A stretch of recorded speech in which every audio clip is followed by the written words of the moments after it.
Hey, everybody. Welcome to the Muckrake Podcast. I'm JJ Sexton. I'm joined by my co-host, Nick Hauselman, and we have a very rare California Corner installment today. It's not 72 degrees and sunny. You're actually going through it today. My feet are wet and it's cold and it's a deluge right now, biblical proportions. So stay inside if you're in LA. My goodness. What was that like for you? Was it like the sky was falling? Do you retain some Midwestern sensibilities, or is it just all over the place? Cockles of somewhere, but we had 80-degree weather like in January, which is like unheard of as well. So we're definitely A, we're due, and B, we're not used to this. It's not 55 degrees and raining is not where it's at. Well, we're going to have a conversation a little bit about the climate. So just keep that in mind, everybody. Also, a reminder, head over to patreon.com/muckrakepodcast. Become a patron, support the show. Last week, we had one of our patented mailbag episodes. I loved how it went. I think the feedback was excellent. We're building such a good community here, but we also need your help, particularly at this time of rising fascism. We need all of the help that we can get. Patreon.com/muckrakepodcast. Sports show keeps us editorially independent, ad-free, and also you get every episode of The Weekender on Fridays. Nick, we start with another disturbing little tidbit from ICE and the Department of Homeland Security. The New York Times has reported that DHS has sent hundreds of subpoenas to tech companies like Google, Meta, Discord, and Reddit, demanding information on social media accounts that are tracking ICE and also commenting on ICE. This is part of a larger issue that you and I have been tracking for a long time, which is the merging of tech, state power, fascism, and surveillance. To me, this feels like one of those moments where it's something that I knew without a doubt was going on, but hearing about it, it's also chilling in its own way. You combine that with the fact that they're trying to buy up all manner of warehouses for people to be incarcerated in. And if you think it's only going to be for immigrants at some point, then you're probably naive. Hey, by the way, shout out and solidarity to unofficial friend of the show, the woman who set fire to one of these places in Kansas City, Missouri. So good job there. I mean, like we talked about this last week, right? And when you get into this, what was my take? My take was, how can you do it where you don't get arrested? And hey, she got away. We were talking about it before we started recording. She was wearing Birkenstocks, Nick. Like she was out. She did not care. She did not give a shit what happened to her. But yeah, they are absolutely setting up a nationwide system of concentration camps, and we're just waiting on that to go online. Yeah, and I listen. I have no problem with the statement. And certainly jeans and sandals is a bigger statement, or a big statement as well, to do this with no mask, no nothing. So that's just that's my worry. I want like the good trouble. I want the things that can stick a finger in the eye of the government. But I just want people to be able to not be tortured and incarcerated and all those things for making a stand. This is also sort of just fascinating because we've always assumed that Palantir had all sorts of access. It also sounds a little bit like they really want to know who the anonymous people are. Yep. Not as obvious on Facebook or whatever. Although Facebook, I guess you have to have your name. But if you're on Twitter and you're shitposting against ICE, they kind of want to know who that is. I'm out there, you're out there. They'll know pretty quickly that we're who we are, how to find us, I imagine. But that's the surveillance state. This is, getting to be more and more serious. I just hope that gets blocked, right? I mean, I think there's legal ways to stop this from happening. But I do feel like, correct me if I'm wrong, in that reporting, they have given up some information to the government already, haven't they? Oh, absolutely they have. And, it's not a surprise that they have. There's so much going on here. I want to take it piece by piece. And something you just touched on, Nick, which is really important in all of this. These subpoenas are about anonymous accounts. They are trying to get these tech platforms to give them information on people who are using, fake names and anonymous sort of stuff. That automatically tells me that they have access to everything else in terms of people who have used their actual names. I say that not as a scare tactic. I say that because we need to admit this. We need to openly understand and admit that all of us that have used social media and likely email and any sort of a platform, whatever it is, to criticize Donald Trump, to criticize the right wing, to criticize ICE and DHS, they have all that stuff. And that was part and parcel of doing business in all of this. Every time we get on this subject, Nick, we have the conversation, which is we watched this thing get constructed, and so many people looked around and they're like, I don't have anything to hide. And next thing you know, you're in a fascist dystopia, and yeah, you probably have some things to hide. The other thing that we need to understand is that going back to that time period where this thing was originally being constructed, back whenever we were finding about operations like PRISM, when we're looking at surveillance of supposed terrorists, all of that, all of these sites and all of these companies have worked with intelligence and have worked with governmental bodies to include backdoors. They, sometimes you have to send a subpoena. That way, if you sue one of these tech platforms or one of these corporations, they're like, I don't know what to do. We got a subpoena. Right. And at that point, it's like the wink, wink, nudge, nudge between a political candidate and their super PAC. Right. Because those two things are completely and utterly in alignment. They're doing exactly what they want to do. So anybody who's listening to this, chances are that you were already on a list. It just so happens that now we're finding out that we're all in this together. Mm-hmm. That regardless of whether or not, I don't know, you had an avatar of Snoopy wearing a bandana, right? And you called yourself like ultra resistance fighter.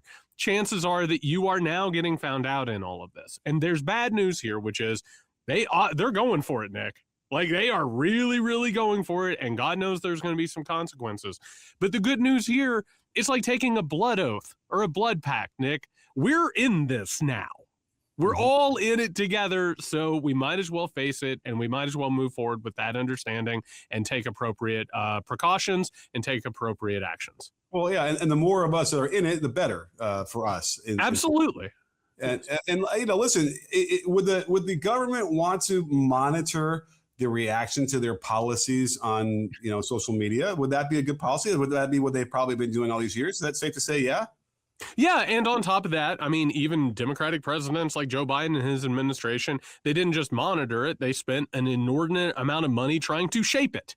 Mm-hmm. I mean, it's we're always being manipulated. We're always swimming in this soup. Yeah. Right. So it's like, the innocuous version of this would be, yes, we are making sure that our policies are popular, that people want us to, they're agreeing with what we're doing.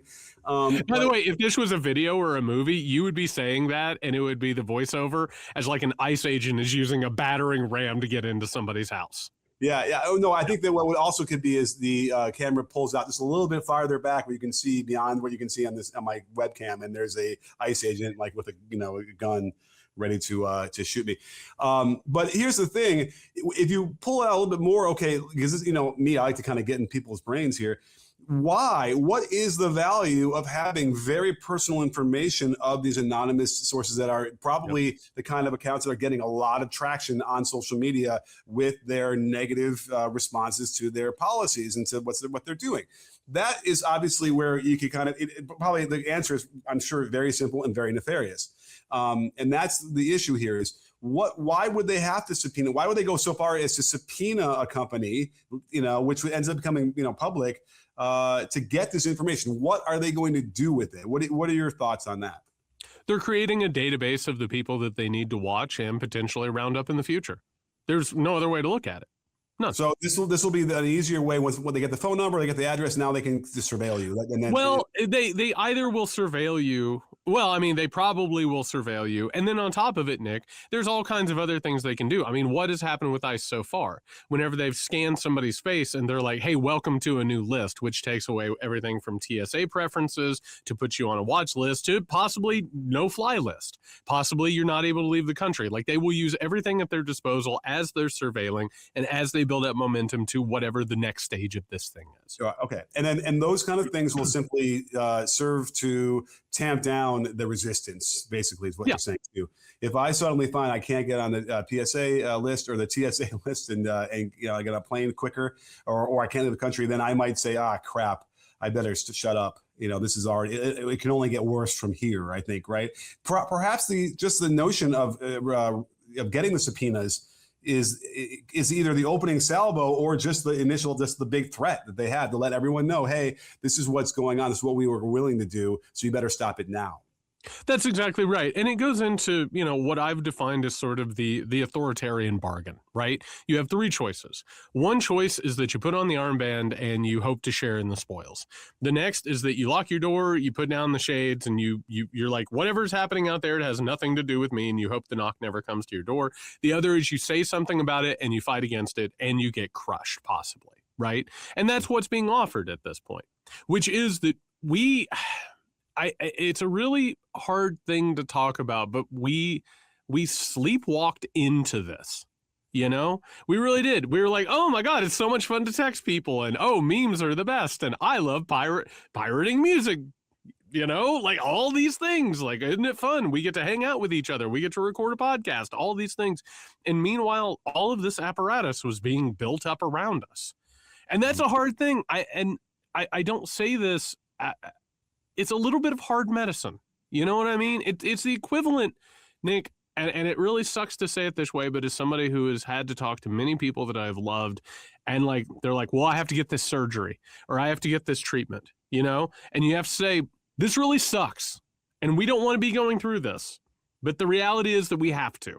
And is it going to suck? Yes, it is. But we have to do this thing. We have to get through this thing. And unfortunately, that's where we are at this point. We can be upset about this, and we should be upset about it, and it should motivate people. If you don't want to spend the rest of your lives looking over your shoulder and wondering if some tweet that you put out drunk in 2017 is going to get you put into a gulag, well, we have some choices, don't we? Which is, we have to fight this thing. Mm-hmm. And I think as time goes on and desperation takes over, more and more people would simply be willing to get crushed in the effort to stand up to this. And, it's unfortunate because with the kind of, it's not even, it's not synchronous battle here. It would just be a matter of time before, a government like that could just crush anybody who's dissenting. I think that's the whole point of this, right? They were hoping to rely on people who were getting elected who did not have these tendencies, and whoever thought you could do that. But like Mayor Fry said, he's like, there are people that would have turned in Anne Frank. Yeah, no, absolutely. And I mean, it's a result. I'm thinking a lot, Nick, of, I don't know, did you see the click of actual friend of the pod, Wajid Ali? Did you see him talking with Hakeem Jeffries? Yeah, I did. Which, by the way, big ups to Wajid Ali for pressing Hakeem Jeffries on his refusal to say that he would abolish ICE. For the record, it's really hard to get an interview like that. It's really hard to get an audience with someone like Hakeem Jeffries. And most of the time people play ball and they go along to get along in order to keep that access open. Waj put his feet to the fire and was like, what is your problem?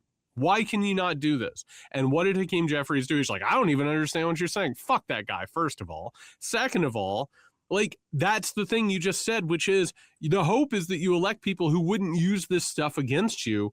But what's being revealed to us now, Nick? It's being revealed that every choice that we had at every given time, they were going to construct these things. It just was a difference of how they were going to use them. Right. And whether or not the full power of them was going to be turned on the public, or if it was going to be here or there, it was always going to end up where it is now. And it sucks, but it's another, again, with the disease sort of metaphor, I'm glad we caught it now. You know what I mean? I'm glad it's been diagnosed. That means we can do something about it. Well, do you have any, would you be upset if I said something that would probably guarantee that Hakeem Jeffries would never come on this show? Hakeem Jeffries, I wouldn't welcome Hakeem Jeffries on this show. Because, just to put a button on the what Waj did is, he laid out the incredible popularity for abolishing ICE across the board, how it would be the easiest thing for a Democratic politician to simply say that. And to hear Jeffries sort of say, I don't even understand what you're talking about, and then try to argue the semantics of it, where I said a couple things that are sort of mealy on that direction there. So ergo ipso facto, I am agreeing with you, and I don't have to actually say it, so I don't get a soundbite of me saying it. It is exactly the epitome of what's wrong with what we have in this leadership, because they won't even say, right. And we keep saying this. If you're a Democratic politician now, whatever you're afraid that they're going to accuse you of on the other side, they're going to accuse you of it anyway. So you might as well just say the thing that the right thing and do the right thing. I don't think Hakeem Jeffries actually wants to abolish ICE. I don't think the rank and file of the Democratic Party wants to. They want to inherit ICE. They helped build it.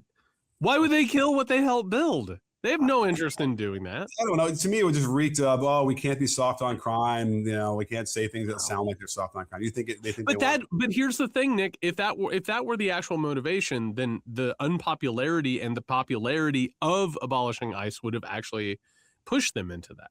Like if they were just worried about public sentiment, they would do it. The fact that they're pushing back so hard against something like 70% of the country wants to abolish ICE.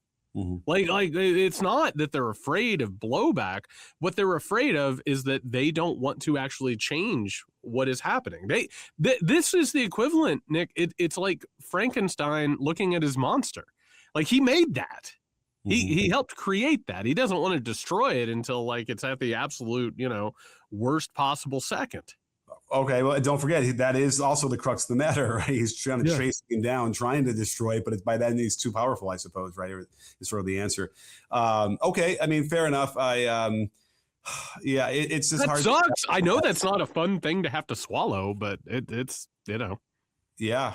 Well, it would just seem pretty easy then that those guys would get voted out pretty quickly. Then, if they deserve it. I just want to give huge props to Waj because that was like that took some guts. I was really, really proud of him in that.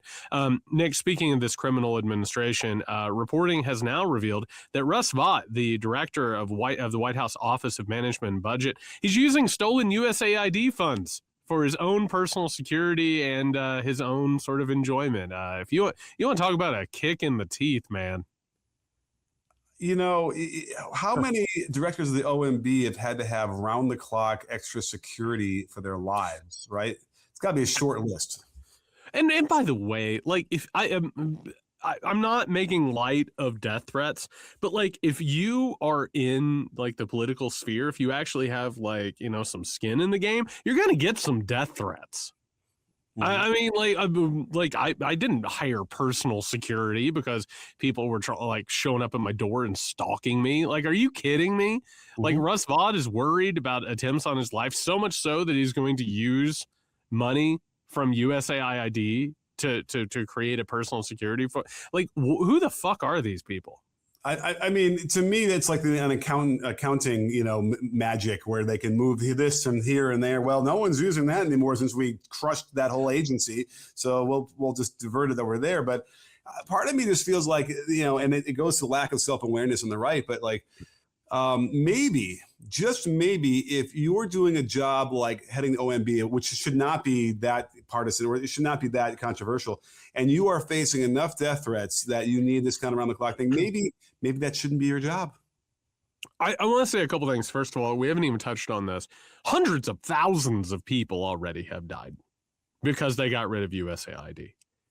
Like we're literally talking about like a genocidal level of violence that has been perpetrated by the Trump administration. And at the end of the day, we'll look at ICE and we'll look at, concentration camps and deporting people and all of the cruelties that they have done. We'll get into climate in a little bit. Like all of these things are going to be stains, not just on the country, but things you look back on at the Trump administration and you're like, my God, just one of the most destructive, criminal, awful bullshit regimes of all time. What has already happened with USAID is like incredible. How many deaths are going to happen if this doesn't get put back? The second point I want to make on this, Nick, and you just brought something up. I've been looking at these people, and again, it's very much they're a PR front. Right? They're rodeo clowns that are out there to like distract people as like the business of the rodeo is happening behind the scenes. Right? They're not cooking up any of these things. Trump as a dead mad king is occasionally coming up with things off the top of his diseased brain. But most of the time, this is being run by the think tanks and institutes who have power. Nick, you know what I think is behind the personal security of people like this? And Kristi Noem with like the jets and Kash Patel and all of his bullshit. It's a status symbol. They're LARPing. They're pretending like that they are in danger because they're dangerous, right? Because they themselves are somehow or another so important that someone would want to kill them. And you'll notice when you look at the right wing, everyone from Donald Trump all the way down to all the associated grifters and subsystems and ecosystems, all of them want to pretend like they are dangerous and that they are endangered. It is the perfect scenario for the right wing paranoids, which is that they are warriors, but at the same time, they are the hunted. You know what I mean? Like, and I think shit like this, you roll in with your private security. I mean, I think so many of these people, they do it as the equivalent almost of having like a posse. You know what I mean? Like you have a group with you that makes you look really, really important. And so you must be protected. And that's why children have to starve right now. It's interesting. That's a fascinating take. Because like, when I first saw the headline, I was thinking, oh, he's siphoning money into his own pocket. Oh, I mean, likely. Oh, yeah, for sure. Yeah. Yeah, which they're probably doing anyway. But like this is then it became a thing. Oh, he's funding his his U.S. Marshal detail. I got to look deeply into that because it feels like the Secret Service that's supposed to protect him and not the U.S. Marshals, which is also interesting. But at any rate, that makes sense. I mean, like like Kristi Noem has her personal plane, and like he can have his security detail, I guess. I mean, I don't want to make light of death threats. You're right. Like it could very well be something that's serious, and that they, he's got a family and this and that, whatever. But it would just be nice at some point if there was a little bit more self-reflection to realize that maybe that what they're doing is bringing this upon themselves, and if they were not to do what they're doing, they would not have to have protection against death threats. Yeah, and so much of it, I think, it's sort of like an evolution of conspicuous consumption.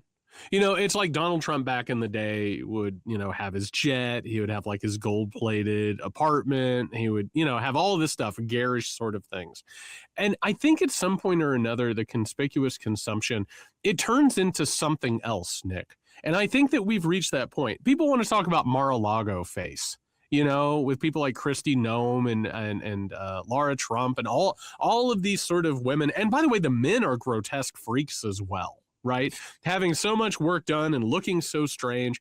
But what is the point of that? It's to show off that you can spend the money doing that, right? It's almost like I don't know, Nick, have you seen, this is a weird turn, but have you seen this character who's shown up in the recent couple of weeks, Clavicular? Have you seen this? I have not. It's a buddy of Nick Fuentes who's like a young man who's talking about like looksmaxing, which is he's talking about breaking the bones of his face in order to get like better jaw lines and better cheekbones, and him and all of his stupid friends are doing stuff like that. Like it's just brain dead stupidity. And meanwhile, they're far right, they're nihilistic, they're anti-Semitic, you name it, all this stuff. It's all a performance of the privilege to be able to do shit like this. And, Nick, we grew up in the 1980s, right? You remember back in the day, there would be like, it would be on like the nightly news or 60 Minutes. There'd be some profile of some like quote unquote second or third world dictator. You remember that? And it would be like they'd be driving in fancy cars, and them and their buddies would have like gold-plated revolvers and shit and like all this stuff. That's the performance of wealth and privilege taken to this like absolutely absurd degree. And Russ Vought, I don't think is going to show up dressed as like an army captain or something. But like, if I told you that next year Donald Trump Jr. is going to show up to everything without a shirt, without a coat on, and he's got twin holsters and he's got Desert Eagles in him, would you be surprised? No. That's definitely, I mean, it kind of plays in the pack. Even like the Oval Office is a good example of that as well. Exactly. Yes, it's exactly. To be a symbol of like pristine austerity, right? Because it's the people's house. And what he's turned that into is that cheap version of like an 80s bad guy authoritarian in some third world country. Like that's what it looks like now. That's what we have. And that's what they're trying to do. That's what's so bizarre. But with all the cautionary tales, all of the propaganda that we've grown up with against that kind of thing, for him to be able to tap into enough of an electorate that can keep him in power is truly remarkable in the United States. Yeah, and looking back on The one that kept bouncing around in my head was Saddam Hussein, whose son, like Uday and all that, like they had tigers and shit, and gold-plated gear. Or something, right? They were like hunting real people. Whatever they were. Yeah, it was horrible what they were doing. Yeah, it's just like this giant performance of all of this stuff. That's where it has to go, because it's not enough that they're stealing money, and they are most certainly stealing money.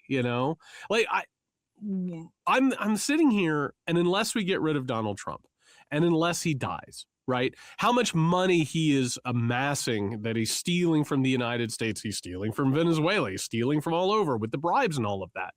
Like, not only, and by the way, the true marker of this corrupt sort of authoritarian thing is what has happened to the East Wing, right? Which is, you don't spend your own money, you make sure that you steal money and other people pay for it. And he wants to put in this arc in Washington, D.C. or whatever. Like, as this gets worse, the garishness of it will get worse. So right now we're having a conversation about Russell Vought, like having private security paid for by USAID funds. Like, he'll have his own private jet before, the month is out. Yeah. And then if Kristi Noem sticks around, I'm sure she'll have her own tank here at some point. Like, it's just, it can't stop. You know what it reminds me of also? It's like in Goodfellas, when they rob the airport, and all of a sudden it's like, stop spending money. Stop showing what you're doing. But you can't. Because what is the purpose of stealing the money if you can't show it off? Right? Because that's the value of it. The value of money to some people is the freedom from responsibility. The value of money for other people is to project their worth. It's to project who they are and how people should respect them. Yeah, right. And we all know what happened to all the people except one who was involved in the Lufthansa heist eventually, which is sort of apropos of like what Trump will do to everybody as well as the walls close in. The East Wing, by the way, you mentioned that. They've ceased action on that on the ballroom. As far as I could tell, the agency in charge of that has said, you guys don't have permits. You don't know how you're designing this is not right. There might just be a gaping hole in the ground for the rest of his term. I'm not even sure he paid the guys that demolished the East Wing. Dude, that is so appropriate. Yeah, that's so unbelievably appropriate. It reminds me of I used to have neighbors. And the neighbors like started to build what was supposed to be an addition on their house. Yikes. And then like they just didn't put a roof on it, and they didn't finish it. It was just like boards and like subfloor. And then guess what happened? Like, it rained, and then winter came, and then more rain and more winters, and years pass, and eventually you couldn't even build on it anymore. Right. Wow. And now what are we talking about? We're talking about the possibility that part of the White House might just like the East Wing of the White House might just like be like my neighbor's, addition part. Yeah. Yeah. And at least if the ballroom is not built, I mean, that makes me happy. But at any rate, it's a perfect encapsulation of what's going on, especially for him as a guy who's a real estate guy who, didn't get any kind of approvals ahead of time, thinks he can just ram through stuff as a president and ultimately can't. Well, and I just want to make one last final point on this, because we're talking about like one of the main sort of telling points of Trumpism and MAGA and fascism in general, like especially this brand of it. Nick, hundreds of thousands of people have already died because this money was pilfered. Mm-hmm. And why? For shit that these people don't even care about. You know what I mean? Like, Americans have been murdered, immigrants have been stolen and most certainly murdered. Like, we have like this system that is being created for the purpose of giving people things that they think they want, but they don't even actually want. It's like giving a rich kid a toy. Like, they're like, I don't fucking care about this. I have everything. This doesn't matter to me. And we're literally looking at everything being destroyed for what I would argue is the absolute worst possible reason. Absolutely. And it's out in the open too. That's the they don't have to hide it. They don't have to hide it at all. Speaking of stealing, pilfering, and destroying, one last thing here, Nick, as the Environmental Protection Agency. Nick, real fast, can you check the notes? Who created the EPA? Yeah, Dick Nixon. Oh yeah, one of my favorite little trivia notes.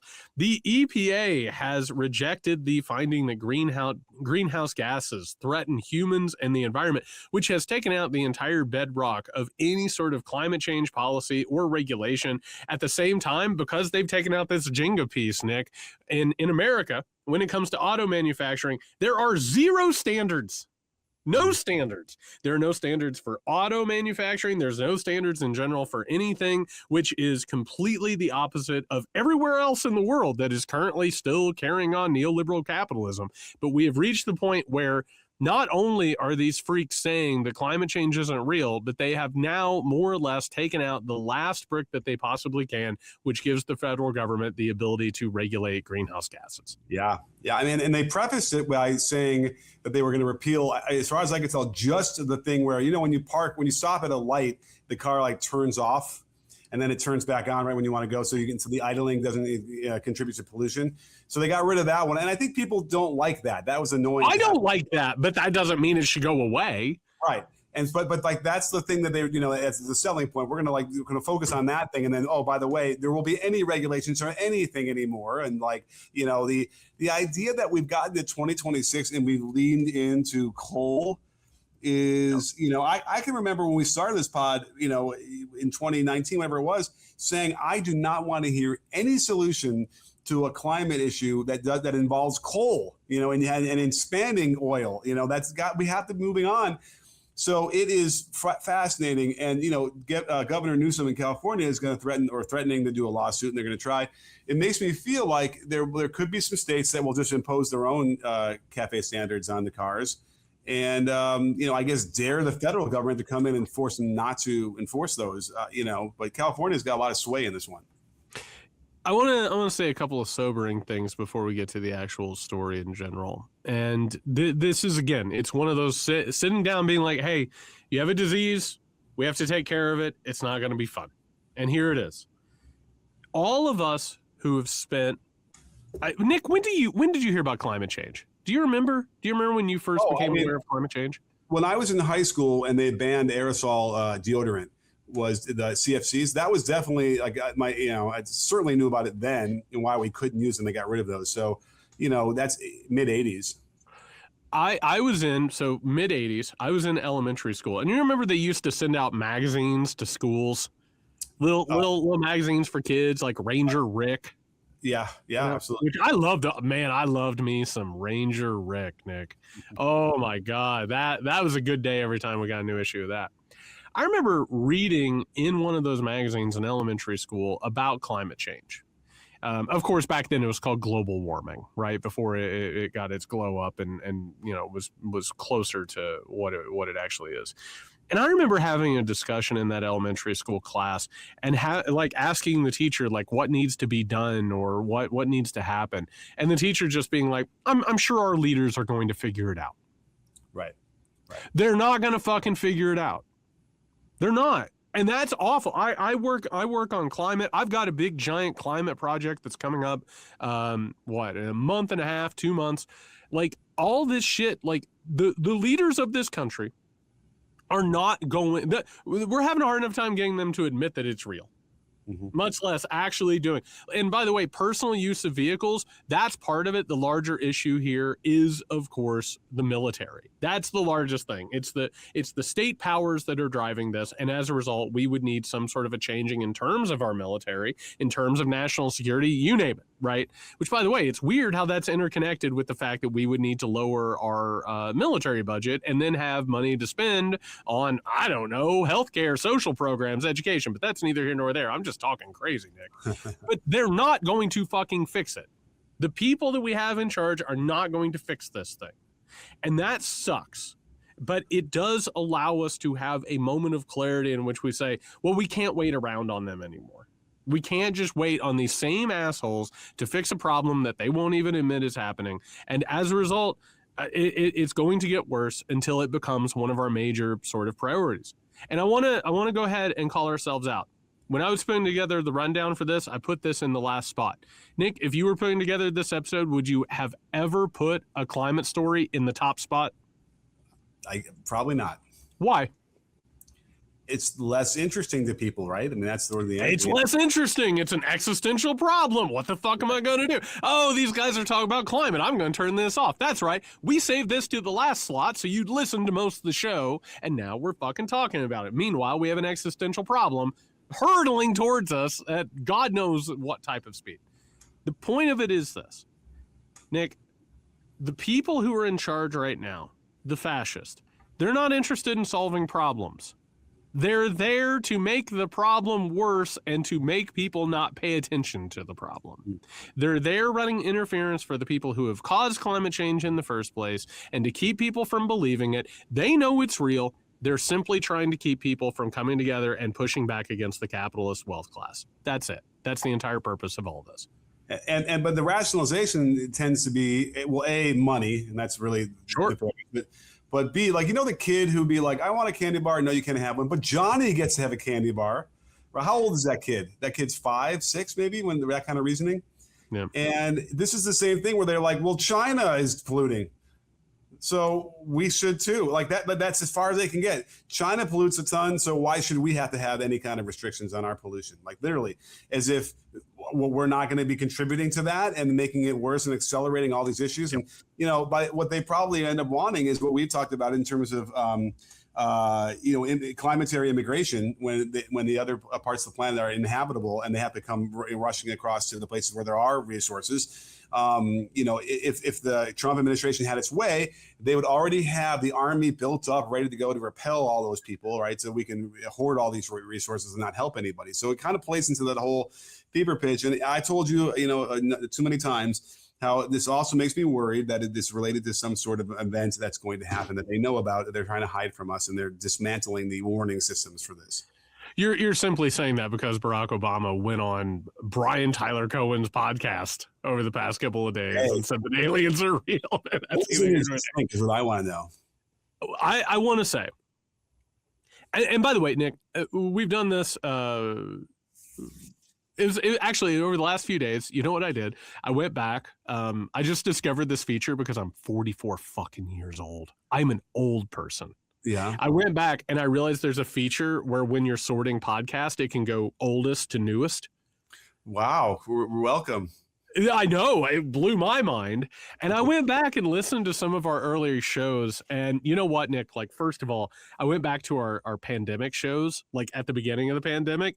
We fucking nailed that thing dead to rights from the very beginning. We told everybody exactly what was going to happen and how things were going to play out. I'm very proud of us for that. So good job, 2020, Nick and Jared.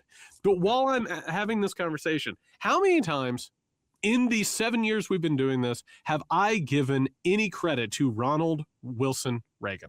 When have I ever done it? There's got to be something you've been able to address. Do you think so? No. Do you think so? Do you think there's one?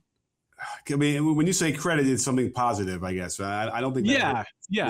About the guy. Well, let me break protocol for a second. All right. Okay, hold on to your butts.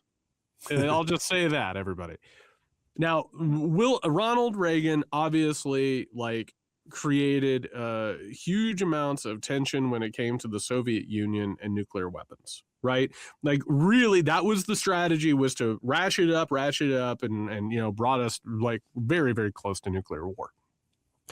But you know what I keep trying to almost call him Wilson. I need to step away from calling him by his middle name. You know what Reagan and other presidents of that era did? They signed deals with Russia to ban nuclear testing. They said, you know what? This is a problem. This is causing an issue. We need to step back from nuclear testing, which, by the way, we don't have those deals anymore because the asshole in charge has basically ate them up like Pac-Man with so many pellets, okay?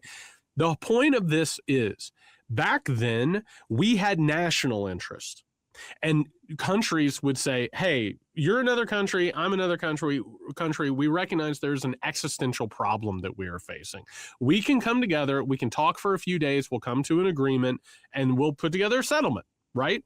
That was when there was still a notion of actual power that was taking place in representative government.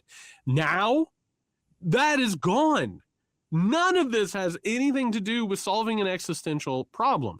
The people who caused this problem are now the ones who control all mechanisms of power from top to bottom. And this, like what you just brought up about like, well, China's not going to do this. Those fights, those are manufactured. Those are manufactured fights to keep us from actually taking care of the problems that would actually hurt the people who control and own representative government at this point. It's a distraction. And what you just said is exactly right. It's the notion. It's the idea of, we see the meme all the time. That person there is trying to take your cookie. That's where this is taking place. And these great power games are about running interference so we don't recognize that, hey, my future, your future, the future of children, the future of next generations are going to be affected by something that is really going to hurt them. Yeah, absolutely. And all in the name of like greed. Greed. Right? That's really what it is. And we've talked about this before. There's a lot of money to be made in going green.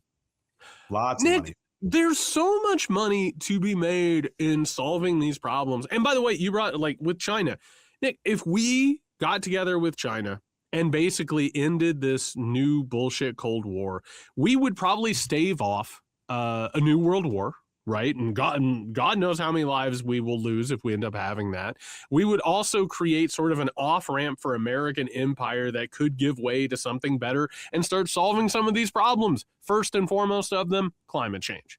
And we could make that the basis of a new economy.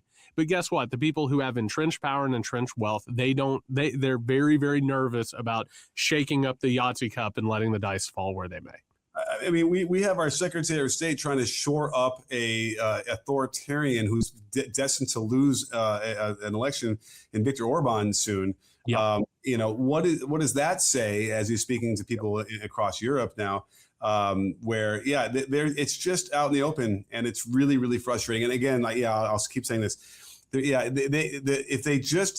If it wasn't like Obama who put some of these regulations in, right? Like the reflexive, we have to do anything opposite what he did, right? Or anybody on the left or something, and someone said, we could make billions on this if we just, committed to it. Like they would have done it in a second, in a heartbeat. It wouldn't even be a consideration.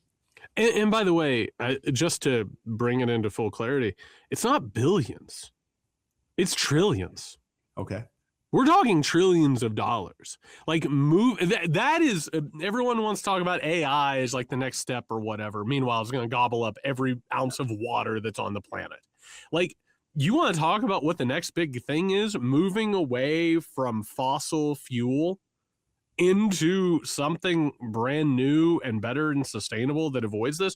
Like, that's the next epoch in human history, but they're not interested in it. And they don't have the clarity, they don't have the creativity, and they don't have the will or the notion. So there it is. I do hate those cars that stop running at a red light. That's on me. Mm-hmm. That's on me. I don't like it. It comes from poverty. I'm afraid it's not going to start again. Yeah. No, it feels like it's like not shutting down. It feels like it's dying.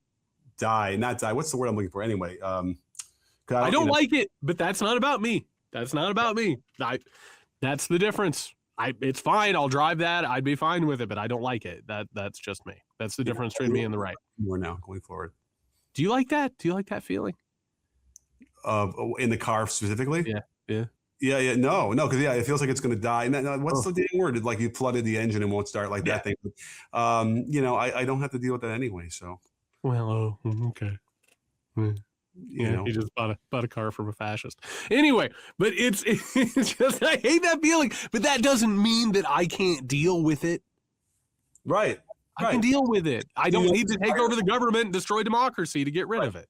It's not like to cause it like a religious thing, but there's a higher purpose to that, and that's what the value of it. And that's why you're willing to do this. We're trying to band together here to save this world. Which listen, has there been hysteria in the past saying, if we don't stop climate change from progressing, we're going to be cooked by next year? Like 25 years ago it was tomorrow. And it fed into this frenzy now. Like, look, it's still really cold here in winter. So obviously there's no climate warming or global warming. And that's so frustrating and so dumb when you hear them say that. But it's also, I'm because this is our show, I'm not afraid to admit. You know what's been running rounds in my head now for like a week? It's that Lee Bryce song that was played at the Turning Point halftime show. Where it's like, I just want to ride my truck, wear my boots, catch my fish. You know, that song? Beer's in there, right? Too, maybe? Oh, yeah, of course beer's in there. And I've been singing it incessantly in like an OCD, like autistic way and like messing with the lyrics. It's a lot of fun. But you know what really stood out to me? Like, Nick, the reason why like the right doesn't want to deal with climate change, even though they know deep down it's real, is because they don't want to give up burgers or they don't want to give up their gas stove or, you know what I mean? It's like one thing after another. And it's, I've been thinking about that song, and what's he saying, Nick, is he just wants these things. No one's trying to take his boots. No one's trying to say he can't catch fish. No one's saying he can't drink beer. Like, the things he says, he doesn't want to wake up and hear about someone using a gun that he owns killing someone. That's just making you feel bad. That's it. Yeah. It's not trying to take things away from you. It's they don't want to feel bad. They don't want to feel like there's a responsibility on them. Yeah. They don't want to be inconvenienced either. They don't want to be inconvenienced, which I have this working theory, Nick, that like part of like the COVID conspiracy theory shit was that they didn't want to be left alone with their thoughts. They wanted to go to Fuddruckers. So they didn't think about what was going on. Yeah. They didn't want to deal with their own breath in their face with the mask. Exactly. And like, so it's like all of this, like, if we talk all the time about what would happen if like we got rid of guns. I've told you I'm a gun owner. If like that will save some lives, I'll hand them over. Yeah, fine. You know, if you can tell me this is an authoritarian takeover, take them. Let's save some lives. If I have to drive a car that stops running when I'm at a stoplight, I'll hate it, but I'll do it. That's fine. All right, everybody. That's going to do it for this episode of the Muckrake Podcast. We will be back with the Weekender edition on Friday. Please head over to patreon.com/Muckrake Podcast. We seriously need your support. And for those who are already supporting us, thank you so much. In the meantime, you can find us over on Blue Sky. Nick's at Nick Houseman. I'm at JY Saxton. Be safe, everybody.